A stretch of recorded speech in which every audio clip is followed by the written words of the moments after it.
What's something that is romantic in movies, but creepy in real life? Basically everything you see in rom-com/romance relationships. / not taking no for an answer. / turning up unexpectedly. / threatening to hurt yourself if they don't date you.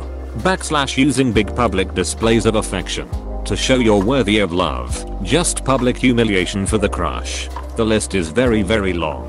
I think this must be why I don't like rom-coms. My friends don't understand why. Someone coming home and finding their entire apartment full of flowers when the sender obviously had no legal way to get in. I would honestly be so distraught. Like, someone managed to break into my house, probably in broad daylight, to leave me all these flowers. I may not even know who it was, and at any point in the future they could get in again and either wait for me to come home or break in while I'm there. I'd be tempted to move places or get a really good security system at the least. Having scream fighting matches with your partner constantly because you're both so passionate, like in The Notebook. Like, nah bro, you're just incompatible. That shit ain't cute. Yeah. My husband and I don't really ever fight. I mean, we may disagree with one another or get irritated, but we discuss it like adults and it doesn't devolve into some dramatic screaming match.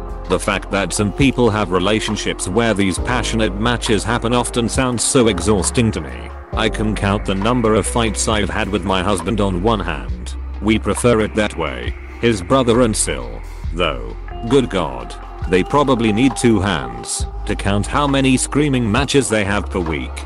Who has the energy for that style of passion? Those elaborate plots that trick the other person into falling for you. How do you even trick a person to fall for you if they are not into you? That's never going to work. Yet in movies it always does. And the trick part implies it's lying to or forcing the other person. How is that in any way a healthy base for a relationship of any kind? Casually stalking who they are pursuing. Especially if they're a police officer or FBI agent and they just casually look up their interest in the database. This is an actual thing that happens at the NSA approximately 8 times per year. The NSA calls it love-int and anyone engaging in it is promptly fired. Don't forget the FBI contractors who had complete unrestricted access to the NSA databases and were basically looking up W/E they wanted with no oversight. Stopping someone's wedding and asking them to be with you. Really? You couldn't shoot your shot before the wedding? It's not a surprise event. You're really going to embarrass everyone involved and destroy their wedding day when you could have just showed up last Wednesday? Or ditching your wedding at the last minute for some woman you only met once? Looking at you. Serendipity. There was a Ben Affleck Sandra Bullock movie in the 90s that I loved. Because Affleck is trying to get to his wedding and, due to a comedy of errors, falls in with Sandra Bullock on a crazy cross-country trip full of shenanigans. Of course. He gets there and goes in to tell his wife that the wedding is off and he's in love with Bullock. But then he sees her, remembers why he loves her, and goes through with the wedding. At the time, I thought it was a bullshit ending. In retrospect, I love it because it makes so much more sense and it totally subverts the Hollywood trope. Breaking into your crush's house and laying on their bed. Movies. AWW he misses her, that's sweet. Real life. You going to jail. An overdramatic proposal in front of a bunch of strangers. There was a scene in Love, Simon where one of Simon's best friends is subject to a public proposal in front of the entire school, and she then has to suffer the horror of publicly turning him down because she doesn't like him in that way. I sunk down in my chair in the cinema and had to look away. Super cringe. But at least they actually showed how that would play out realistically. I had a guy ask me out in front of 1/3 of the school before one of the 3 lunch blocks with a huge sign that took multiple people to hold. I cried, which he mistook as happy tears and assumed we were dating now. I had to super awkwardly let him down once we were alone.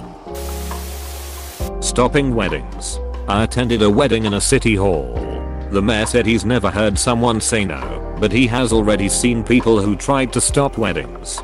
He/she got ejected quickly, but it never affected the ceremony. I can't imagine that it didn't affect it whatsoever. Sure, they probably proceeded like normal, but surely the mood was off. Possible the family or other parties see the offender before the bride/groom. Egg. Seeing an ex-boyfriend walking up to the venue. You probably ask them what's up.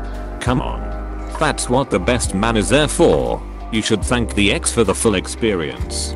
Had one of my exes show up at the reception of all things.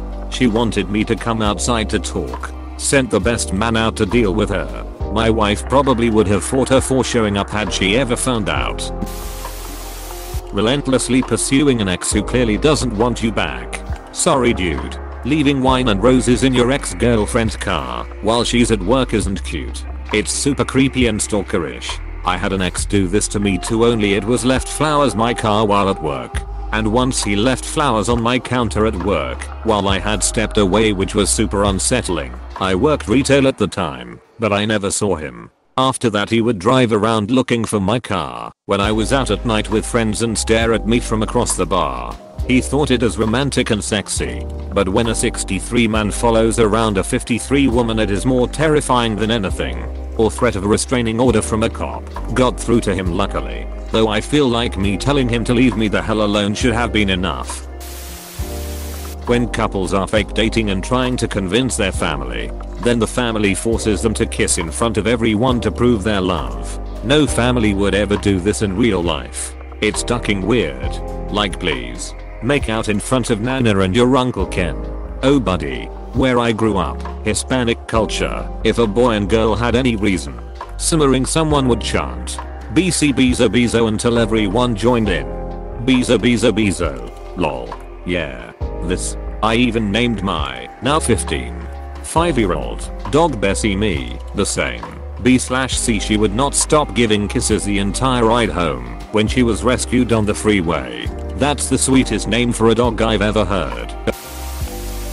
Chasing someone who already said no multiple times. If someone is already in a relationship trying to break them up. Love at first sight. No. That's just lust and desire. Literally everything in the 50 Shades movies. Accurate every misconception possible about BDSM. But dressed up for horny middle-aged housewives. Apostrophe. If 50 Shades was set on a trailer park, it would be an episode of Criminal Minds. 50 Shades is to BDSM as Game of Thrones is to wedding planning. Extremely old vampires dating 16-year-olds. What We Do in the Shadows, the movie, has a great spin on this one. He's dating a much younger woman. She's in her 80s. Not taking no for an answer. Yes, I love the movie still. But the scene in The Notebook, when Noah literally just dangles from the top of the Ferris wheel and essentially threatens suicide. If someone who has only met a couple times who has a boyfriend won't agree to go out with him is pure insanity. If you don't have a gun to your head, and a gun to your crush's head, then it's not real love. Words to live by. Hanging off a Ferris wheel. Threatening suicide for a date. This comment section taught me several times that you're referring to The Notebook. I did not see the movie. Based on the times I've read comments about The Notebook here, I almost left this thread thinking I've already watched it. Bumping into the same person over and over again. Edit. Whoa. Thanks for the awards and all the comments. Never had this happen before lol. Okay, this is starting to get weird. First you show up at my house, and now you're showing up at my work. This has to stop. Apostrophe. But we are roommates, and you're my boss. I don't want to hear it. This has to stop. Apostrophe. Gasp, they were roommates. It's almost a better question to ask what isn't creepy. Nothing. The answer is nothing. This thread is really your time to shine. I feel like I should be taking notes. Showing up at someone's wedding to take the bride for yourself. Stealing their baby brother and taking them to the castle at the center of the labyrinth to eventually turn them into a goblin. Sending an ogre and a donkey to rescue them from a castle so you can force them to marry you so you can become a king. To make up for your small stature. Make up for your small stature. Right. Stature. Sure. In The Notebook, Ryan Gosling's character literally built a house for his ex-girlfriend a decade after they split, who is now married to somebody else. Imagine if that was real life. Imagine your teenage boyfriend out of the blue just built a house and expected you to move in with him. Creepy AF. Not taking no for an answer. Almost every hentai is like this too. I keep looking for ones with consent, but it's so hard to find. So I just settle for the ones where they say no a lot at first, then eventually give in, and I pretend the whole thing was just rollerplay. Sigh Japan. Why you gotta be so rappy? When they fight too much and always shut each other up with a kiss. Noah and Ali had nothing in common. Still that seemed romantic somehow. The Notebook. Serenading them at their doorstep. LMAO. What about using posters to declare your love for your best mate's wife? I mean, Christmas is a time to tell the truth. Pursuing someone who is already in a relationship. Hitting on a client or customer. In movies the employee who does that is often charming and good looking, and it is reciprocated. In real life it is a fast way to get fired. Romantically throwing rocks at someone's window to get their attention. Bruh, you better be ready to pay for insurance / throw paper balls at 3 in the morning. Herald! ! So at 2 or 4 then. Breaking through airport security to profess your love. Have fun getting tased and sent to prison, jackass. That honestly depends on when the movie was made or set. If it was written or set before the terrorist attack on the World Trade Centers, airport security was lax enough that running to meet people as they were boarding was perfectly legal. I always think it's weird that Love Actually talks about 9/11 in the opening scene, yet has the scene where the kid sneaks through security and outruns them to do this. Turning up at your door with flowers. I once had a chap do this to me. I'd cancelled the first date as I got a creepy vibe from him. He stalked me online, found my address, drove 3 hours, and turned up with a dozen red roses. Luckily I got a family member to answer the door and say I wasn't there, as he texted me half an hour before to ask whether I was home. I later let him know that this was not okay. Pick you up a date. More specifically, they meet for the first time, have a connection. He suggests dinner. She's charmed. Then he says pick you up a date, and then they part ways. No phone number, no address, sometimes no agreement. But sure, it's a date and they're at the restaurant next scene, so why not? Serenading someone in general without breaking eye contact. Yeah, the editing makes it look good and all, but in reality it's more of a mix of creepy, awkward, and altogether wishing the moment was over. Hugh Grant. He was ducking great in The Gentleman. He plays a completely different character than his rom-com stuff. I highly recommend you watch it, especially if you like Guy Ritchie movies. The Gentleman. That movie wasn't believable. If Matthew McConaughey had that much weed, he'd just smoke it all. Forced kisses to shut up. My guy. She's being emotional and trying to work through her feelings and all you do is claim her lips. No. I learned this the hard way. Got a slap for it. It was the day I absolutely stopped using movies to judge a relationship. Better late than never, which puts you a step ahead of so many other people who just won't get that through their head. Staring at you while you sleep.